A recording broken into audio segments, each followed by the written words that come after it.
tracking the United States of America's presidential elections. It is the final countdown that we are tracking here, ladies and gentlemen, and bringing you all the latest updates and stories that are coming in from the United States at this very point. It is early morning here. And we bring you all the latest stories. Let's also, however, while we bring you all the stories, let's also take you through some insights that is to be brought in by our experts who are joining us. In fact, right now on the bulletin, I am being joined by Josi Joshi, political activist and leader, TSB National Board and RISE AAPI Board. And she is, in fact, joining us from Texas.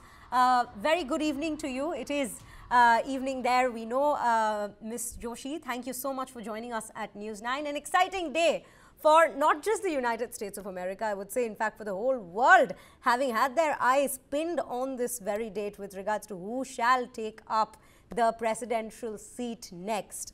Right now, from the early trends, Ms. Joshi, what would you have to say? What would you say it is something we were expecting? However, might I remind our viewers, we had been seeing Kamala Harris, in fact, leading in most of the poll surveys, or rather a close contest between the two. However, the numbers right now show a stark difference from what their polls had been suggesting so far. Yeah, no, and I don't see anything that's absolutely unexpected at all. It's called a mirage.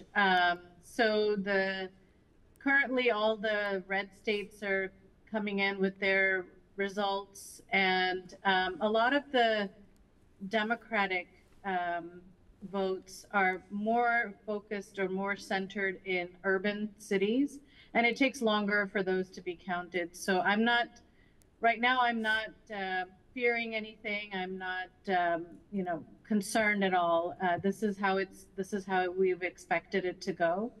The results will come in slowly over tonight, tomorrow, and it may take even till Thursday or later to get the results. But we'll see some trends in the next day or so, and the votes for Harris will continue to rise as they complete the counting of the votes in the urban areas. Right, Ms. Joshi, at this point, the results, or rather the map that we see of the United States of America, the poll trends that are showing at this given point, would you say that, the urban population at this given point is showing trends wherein they are going for Kamala Harris, while it is probably the rural sides which are still sticking to Trump? Yeah, 100%. That's how it works. It seems anyway.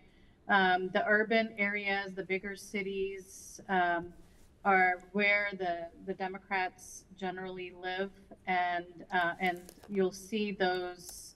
Those become blue. Blue means Democrat, red means Republican, and so those are still being counted. And I know they've already called some of the states, which is typical again of this election, any election cycle. We're not and I want to reiterate that there is nothing odd about this and nothing that I'm concerned about at this point. Right. So, there's an interesting insight that's coming out from the polling stations where the polling officers have had to say that democracy, while we have seen economy and abortion take the center stage, even immigration policy is taking the center stage in this election.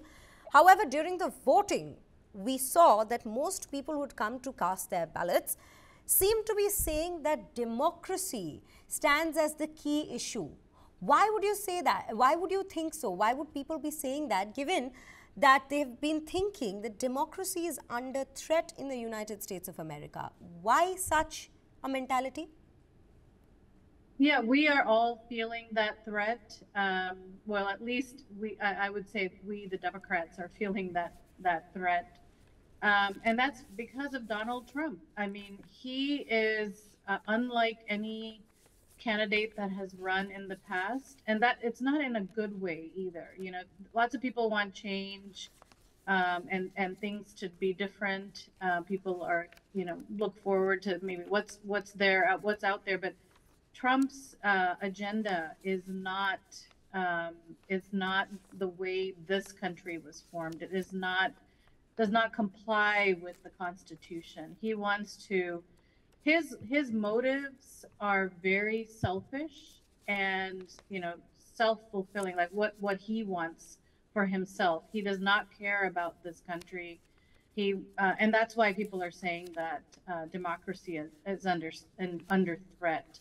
um, and and another reason is because he has made it clear that he's going to change a lot of things in this country that will go against what most of the Americans want. He wants to destroy the Constitution. That is our piece of paper that kind of rules this country, and he doesn't care about it.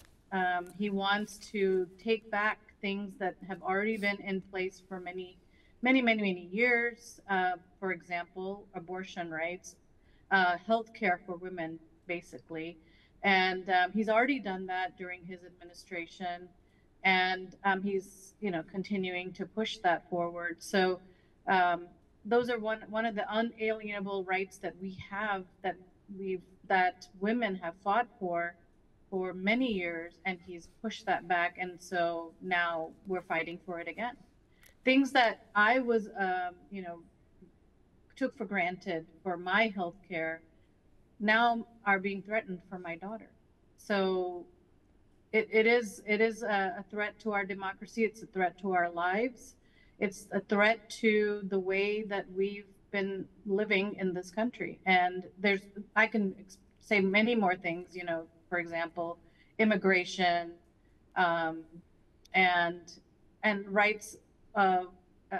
We just saw a commercial or some news about LGBTQ rights. We've come so far in this country, and yet um, he's threatening all of these things for his own motives, for his own goals. And his goals are very selfish, and it's all about him. And Kamala Harris, in contrast, 180 degrees different. She wants what's good for this country and what's good for our democracy. Ms. Joshi, I'll want to bring in a particular point here. This is from an article that we have, in fact, with regards to exit polls that have been surveyed by different platforms. They had said that at least 73% of voters believed that democracy was in jeopardy, against just 25% who said that it was secured. Now, 44% of these voters viewed Republican candidate Donald Trump favorably. However, and this is compared to 46% in the 2020 exit polls. However, if we compare it with 2024, Democrat Kamala Harris was viewed favorably by 48% of the respondents, compared with Biden's 52%. So somewhere that number seems to have come down. Why do you think that is? If from what you just said, that people actually believe in Kamala Harris when we speak of democracy more than Donald Trump. Yeah, I mean, so Kamala, as a vice president, and this is typical of all vice presidents, they're not in the limelight, so to speak, as the president is. So things that she has done are not notable or not seen by the general public, and so they don't know her. And so she just became the candidate in end of June, July area time frame, and so people don't know her as well. And so that's one of the things that she had to overcome. And I think she's done a beautiful job of trying to overcome that one aspect of her candidacy. But it's still, Donald Trump started campaigning almost 2 years ago, whereas she has been campaigning for what, 5, 6 months. And so it's probably not enough time for everyone to get to know her, but she's done a really good job of trying to accomplish that. And secondly, and I hate to say it, but I think it's true in some small cases, it's because we've never had a woman president in this country. And she's our first woman vice president. And now she's trying to become our first woman president. And there is some level of, misogyny, if you want to call it that, where women aren't, they just don't. People don't. Not everyone thinks that women can do this job, but I think India has proven it many years ago in the 70s, right? Indira Gandhi, lots of women leaders around the world, and they've proven themselves. I think it's time for America to have a woman as a president. So it's just those couple of things that I think are kind of holding things, dropping that that percentage a little